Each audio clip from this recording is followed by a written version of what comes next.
of this form. This is the seller instruction agreement regarding buyer agent compensation for California attorneys and sellers and realtors who want to do a professional job. Now, why the need for this form? Well, it's because buyer agent compensation is now part of, here, let me pull myself back up there so I can at least sort of see myself in the corner.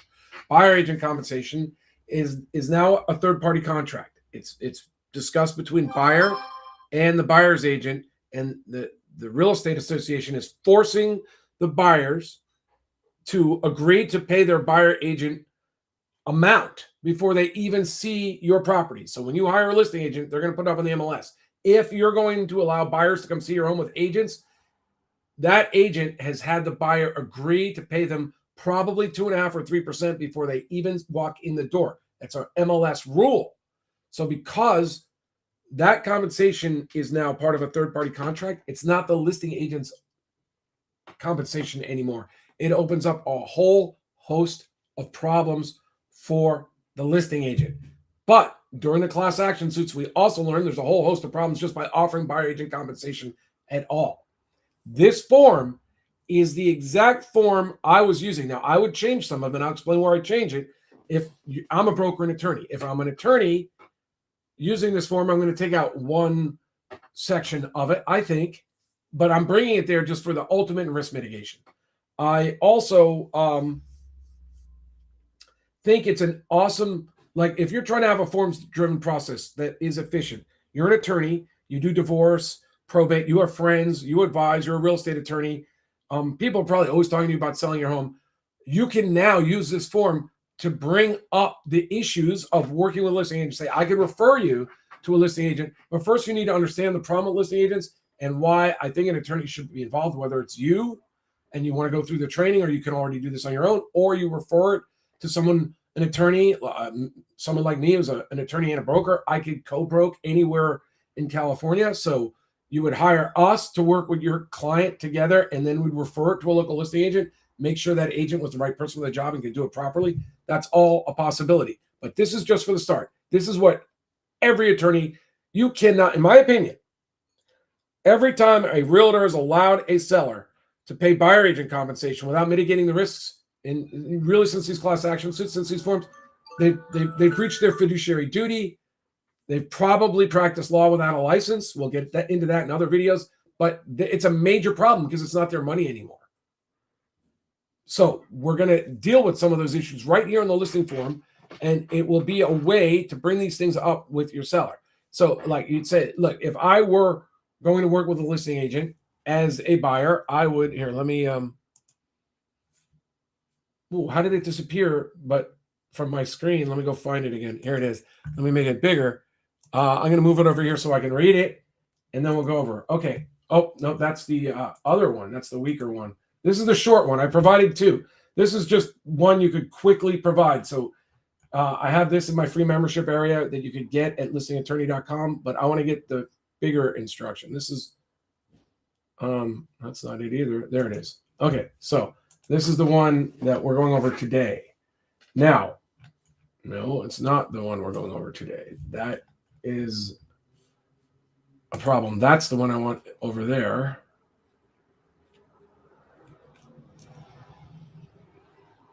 Why am I not seeing it? I'm sorry. This is not what I was expecting to happen. Wow. It's there. So why isn't it here? Is it this one? No. I'm going to just close this out so it disappears so I don't pull it up again.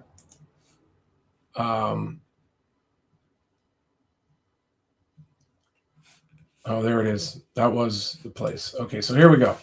Now I got it. So the seller acknowledges that they are under no legal obligation to offer buyer agent compensation as part of the sale of their home. So that's the first thing you tell your seller.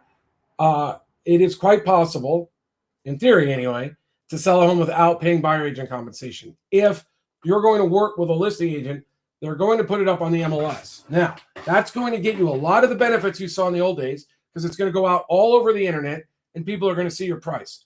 Now, some realtors will call a listing agent and say, are you paying buyer agent compensation? A few realtors will even say, I need you to sign this paper saying you'll agree to pay me if I present an offer. But sometimes realtors are just shooting offers over to the seller, and they haven't pre-qualified the amount of buyer agent compensation. So all those possibilities happen. So a seller has a choice.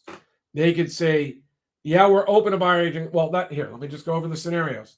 We'll finish this too. Agreeing to compensate a buyer's agent entails risks, perceptions of steering, or conflicts of interest by a buyer agent. We're going to cover that more thoroughly at the end of this. It also, we have fiduciary duties working with a listing agent. If you don't have an attorney on your team, when you're working with a listing agent, that listing agent is probably going to breach their fiduciary duties to you, because they can't let you sell homes without explaining things, and yet they're not lawyers, so they can't explain them, and they're not lawyers, so they can't bifurcate the purchase offer into negotiation for the price of the home, and for a separate negotiation for the realtor commissions. And they really should. There's no reason not to do that. It protects the seller. It might get the seller a much higher net, and I will go over that in the other videos. Listing agents right now, I think you could say, are not even, and you'd explain this, I'm not even sure, Mr. Seller, that a listing agent is even authorized to negotiate buyer agent compensation in California, because it's now a third-party contract between the buyer and the buyer's agent, even though they checked that box. That box is a G3 is a third-party beneficiary clause. There's a lot of rights and duties attached to that. I don't think a listing agent is the least bit licensed to talk to you about and how to mitigate those risks, or what happens if you interfere with it. They don't have any forms to counter properly. They just have blank lines of a counteroffer form. They don't have the language. They can't mitigate the risks. They're not aware, or they can't speak to you about what the DOJ has said about those risks that we're getting to.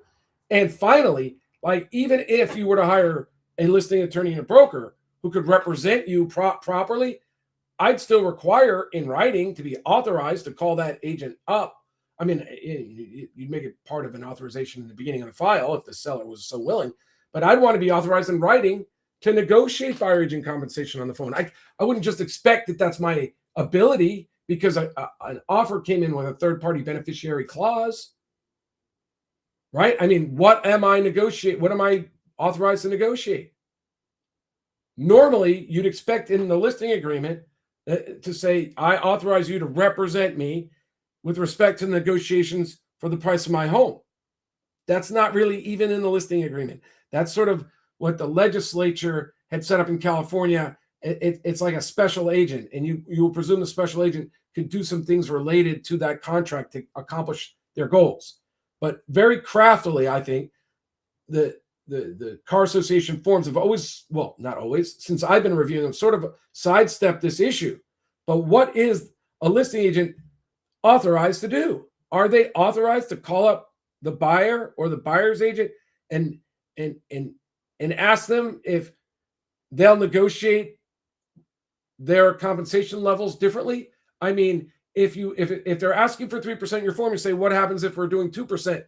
Will the buyer have to pay more at the close? Like, can your agent even find that out and negotiate that? I mean, I don't think they can, but even if they did, they'd still be authorized in writing. It can create a lot of problems.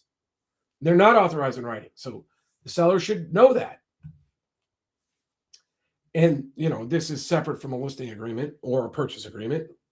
Now, here are the scenarios.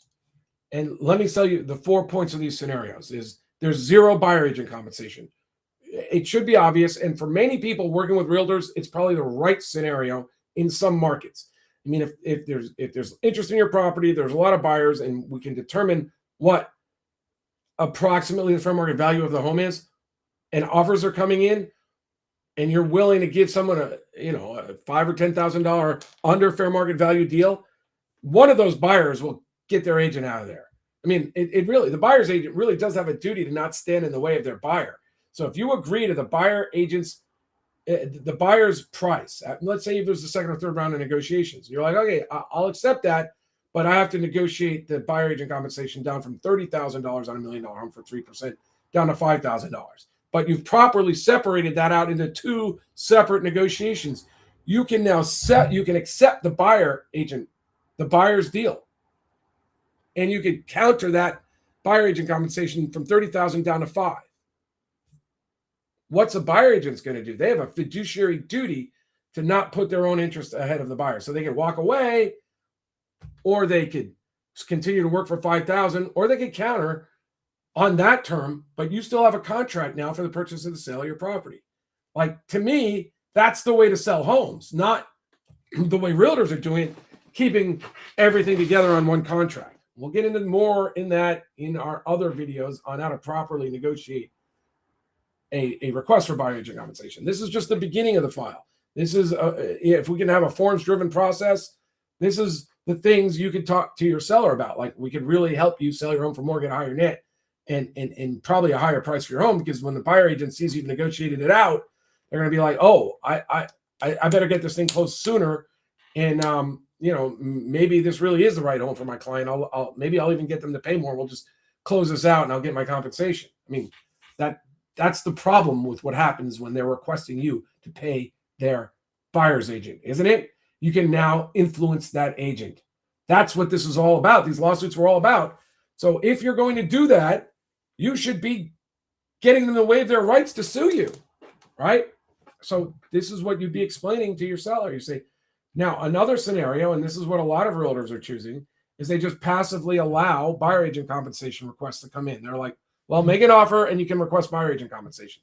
They recognize implicitly, they recognize their inability to properly negotiate this, and their way out is to just let the offers come in. And then they're like, well, you probably want to agree to that, because otherwise the agent's going to have to, walk, because the buyer's already tied in a contract. I mean, they can't really explain all the issues here. And so why don't we just negotiate the price of the home? So now your client's out 3%. That's off the table.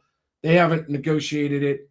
They haven't even responded to it properly, but that's what's happening. And you know what? There's still, if you're going to pay it, you still have to mitigate the risks that we will discuss in the next section. The third way is, I don't see how realtors can do this, but a seller could do it. A seller with an attorney could do it. You're saying, yeah, my seller is offering 3%. If people called on the phone, when I was helping my seller, I had my AI answer it consistently the same way, because I also thought by doing that, we were eliminating the risk of making inconsistent offers of compensation, which would have, another way, protected interest groups could sue realtors. And all the realtors and the apologists, that's a strong word, the people supporting realtors in those class action suits were saying, but we have to be able to broadcast a unilateral offer of compensation, because otherwise our sellers will get sued by protected interest groups. Well, I agree, that's a risk.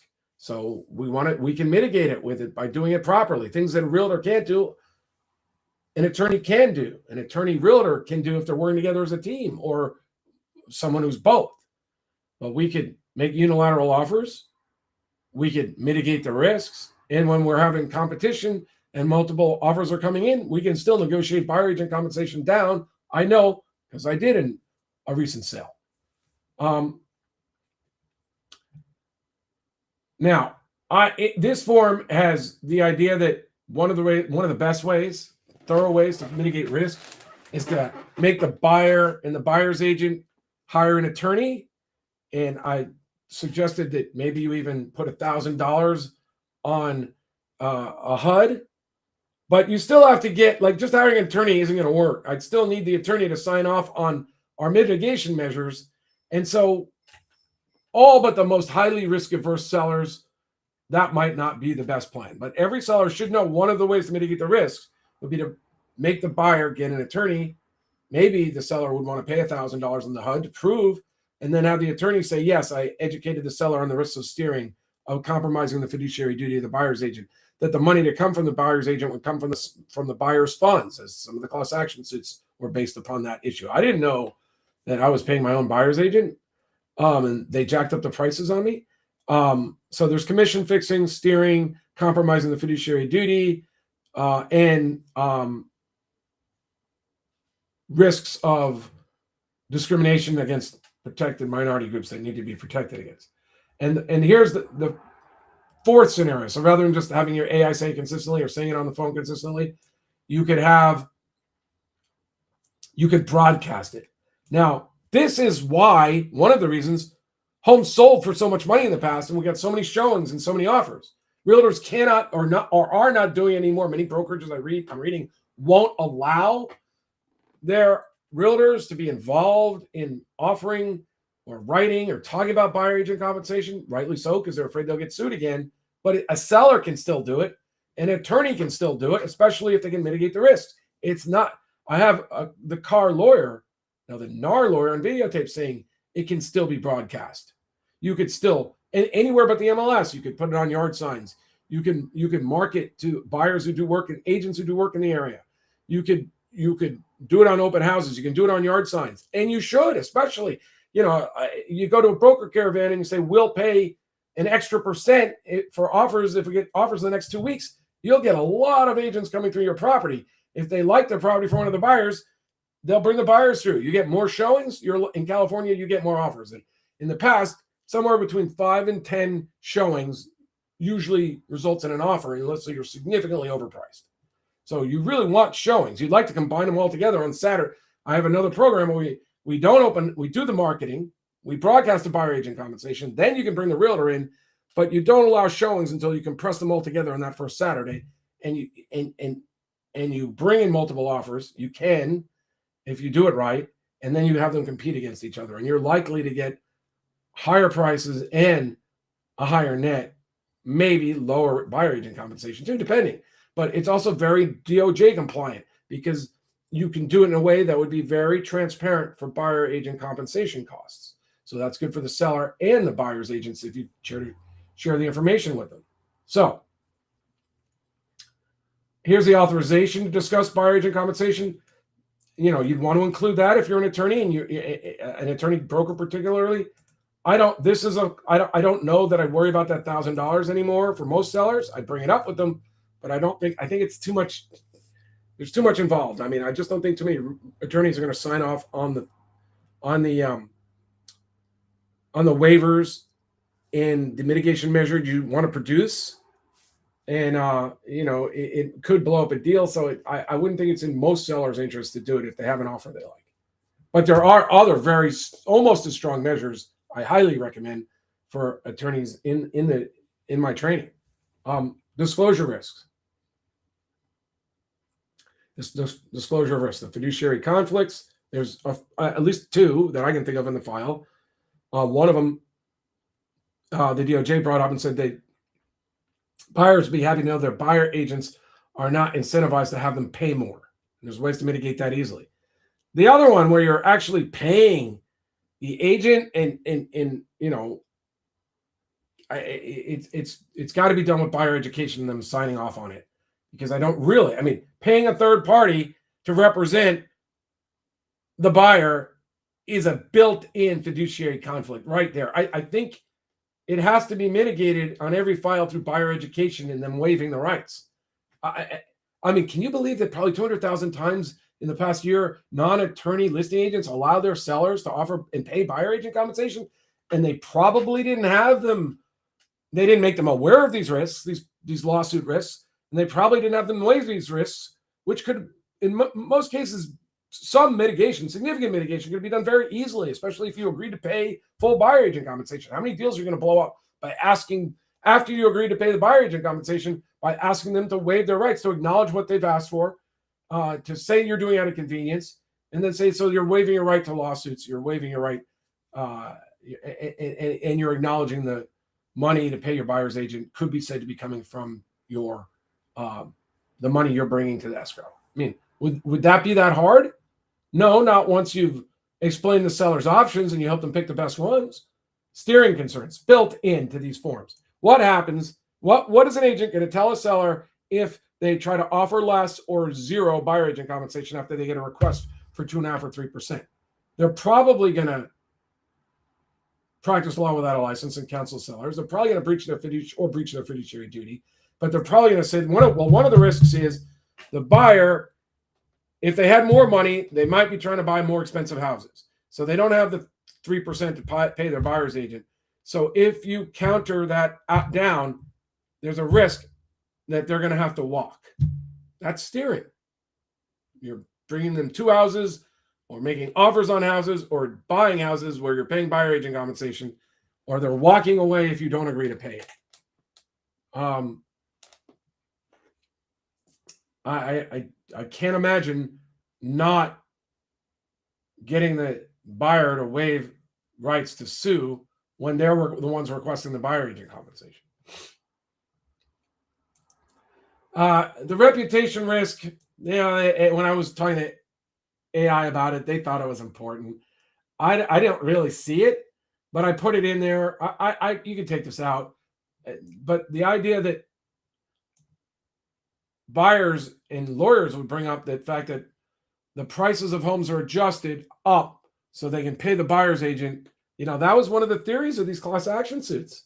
So while I don't logically, it doesn't, it's market driven, money's fungible. I understand all those things as an econ major. It's still a risk because realtors are such easy targets for juries, and especially in individual lawsuits, suing the realtor and the seller is now a very viable theory. It's not just the realtor's faults anymore. It's who's ever offering the buyer agent compensation. That's not the listing agent anymore. So you'd almost have to sue the seller. Predetermined compensation might lead to price fit. Yeah. Okay. So I would, I'd explain to my sellers, especially in down markets, buyers who had cold feet sometimes in the middle of the transaction, but talk themselves into buying because prices were going up. Sometimes when they see prices going down, and I can say this from experience, in down markets, disgruntled buyers come out of the woodworks trying to find lawyers who will sue to get them some money back. Now, in the past, the lawyer would say, well, you might have a cause of action there, but I don't believe in it as a contingency fee case, so you'd have to pay me X amount of dollars an hour or a hybrid. But not many lawyers, I suspect, were suing sellers very often and realtors very often, unless they thought they had a really strong case. Now, there's some, this isn't the time now, but some of these issues, I don't think realtors can defend. The compromising the fiduciary duty without waivers, I can't believe it. The steering, it's built in. These are some easy, did your seller offer buyer agent compensation? Was it percentage based? Did I just read the no select VPIN Massachusetts PIN case and see what the DOJ said about that? I think I have a reason to say, who's your insurance company? Do you want me to sue you and the seller? It seems like easy picking. So anyway, as an attorney, you'd explain all this to your seller. You're like, not only is it risky if you hire a listing agent, whether it's academic or not, the point is, if you're not working with an attorney and a realtor, you're not having a chance to leverage buyer agent compensation to get multiple offers and sell for more. But even in the transaction, in addition to the idea you want to mitigate the risks for free, properly responding to a request for buyer agent compensation is, I would think, almost every time has a strong chance of allowing the seller to either net more, sell for a higher price, or both. So, attorneys are needed. They're probably the most valuable part of the transaction now, other than the idea of putting the property on the MLS. So the realtor is very important for MLS, and if they have experience for things they did in the past in the council. But to really help people sell for more and a higher net, you need an attorney now. So attorneys, this form could be a very valuable part of a form's different process as you bring these things up with your seller. You probably wouldn't bring them up as in details now, and some sellers will trust you more. Some will say, yeah, I see the risk. Go ahead, help me find that realtor, or let's qualify the realtor, make sure they can work, and we can work together, and I'd love to see you get paid. Different people, if it's an engineer, they might want to go step by step. Now, what does that mean? So you can go to my website, listingattorney.com, click the link, you'll get the form free. I also have two programs. So like, if you want to talk about how I can help, I can be a co-broker anywhere in the state. So we can protect your client that way as I counsel you through the transactions. And some of you would like even more working together, getting the forms, the whole process together. I have a program where I will do that with you. And then on the first sale where, if I'm either the broker in Southern California or a co-broker anywhere else, I'll make sure I refund your money. So it's really just a deposit. Like I'll do the work with you ahead of time. It's just a deposit against the fees that I would earn on the first transaction. So, I mean, if you do any work at all, you'll get me on your team with one of those two methods, and we'll be protecting your client and helping them sell for more. So if you'd like to talk about that, we have, I think on the first page of listingattorney.com, I recently just put up a chance to set up a consult, and we will then respond, possibly with a text to set up a time, or we could try calling if it's the middle of business hours. My name is John McConnon. Listingattorney.com is where you find out more information. I'm a broker and attorney licensed in California. As a broker, I've sold over 200 homes. As an attorney, I've counseled people on, between phone conversations and clients who've paid me hundreds of times. And I've referred clients. Like I have a process for finding the best. I mean, we can work with your agents where we discuss it first. I work together. Then we go to your agents and we make sure you get paid and make sure I get paid. But there's just lots of ways we can work together. But the good news is, you'll be entitled to $6,000 or $10,000 or more on. I really think more on these files, but there has to be money to pay the agent.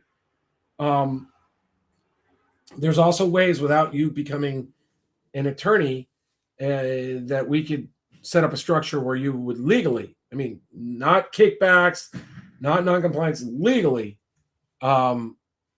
you could get paid 50% of the commissions, maybe even more. If you've heard of the firm in LA, the AIs tell me that the way I set up some brokerages in the past is the way some are famous ones are now set up now. And the attorneys, according to AIs, that's how they're getting paid. So, that's a structure I've done in the past with even non-attorneys, but with attorneys, it's an easy one. I'll talk to you later. My name is John McConnon. Listingattorney.com is the website. Thank you.